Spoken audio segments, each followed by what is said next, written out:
Hey Raymond, Dave from Cook and Cheer here. I'm going to request that you make up some shumai. I was just at a restaurant and had some. It was absolutely delicious, but I think you could do a good job too.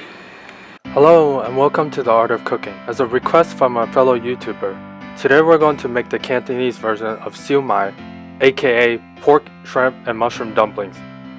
It's often found in dim sum restaurants, yam cha, and it's often ordered along with ha gao, which is shrimp dumpling. You will often hear people order like this, ha gao siu mai.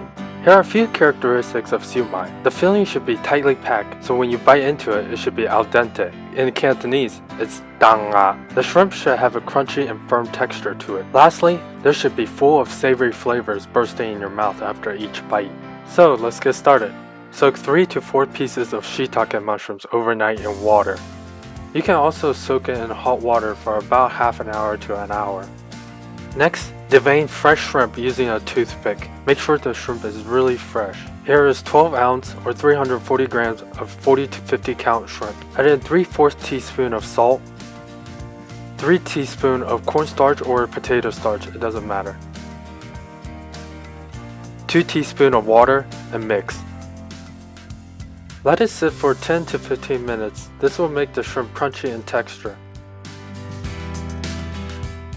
Next, cut 10 ounce or 284 grams of lean pork into approximately 1/4 inch or 5 millimeter cubes or smaller. You could also use ground pork if you like. Here's basically the reason why I'm not using ground pork. Cutting it small, it will give the siu mai some texture when biting into it. Now, if it's too big, the siu mai will not taste good because the meat is supposed to be firm. At the same time, it should fall apart when you chew it. So just run your knife across it a couple of times. Next, cut 5 ounce or 142 grams of pork fat into approximately 1/8 of an inch or 3 millimeter or smaller.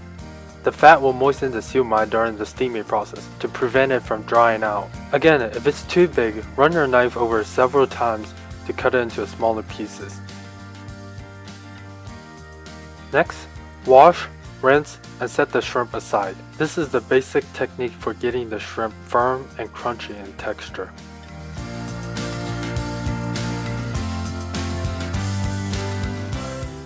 Next, squeeze excess liquid from the shiitake mushrooms. Cut 2 ounce or 57 grams of soaked shiitake mushrooms into 5 pieces. We are going to use a mixer using a flat beater to mix the ingredients together. 1 teaspoon of salt, 1/4 teaspoon of white pepper, 2.5 teaspoons of potato starch, and beat it. Turn to the lowest speed first, as we are going to increase the speed later on. Now gradually increase the speed to medium-low, and then to medium.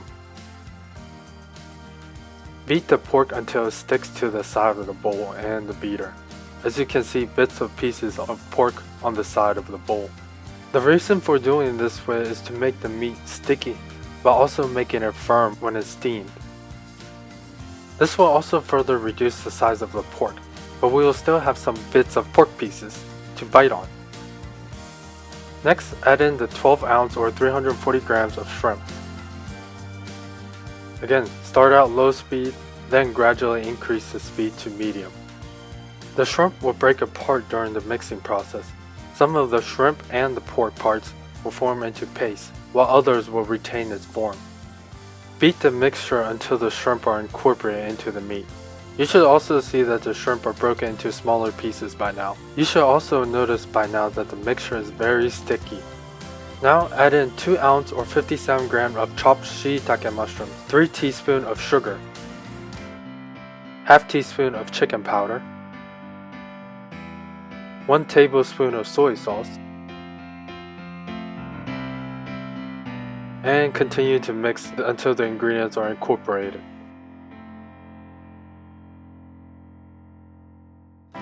Lastly, add in the 5 ounce or 142 grams of pork fat and 1 teaspoon of sesame oil.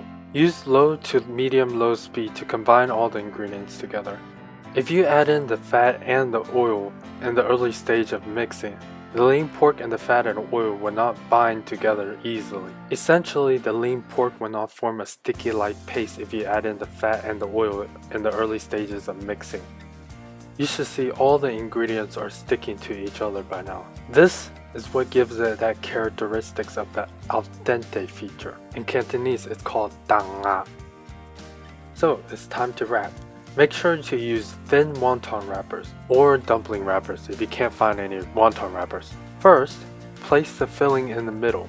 Then, push aside and forming a C cup. The filling should stick to the butter knife. Then, use your other hand to form it into shape. At the same time, spinning it around.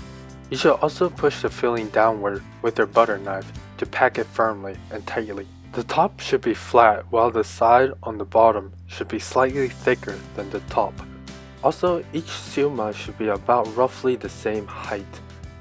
Now let's assemble. Use a parchment paper with holes cut out in them to allow the steam to enter.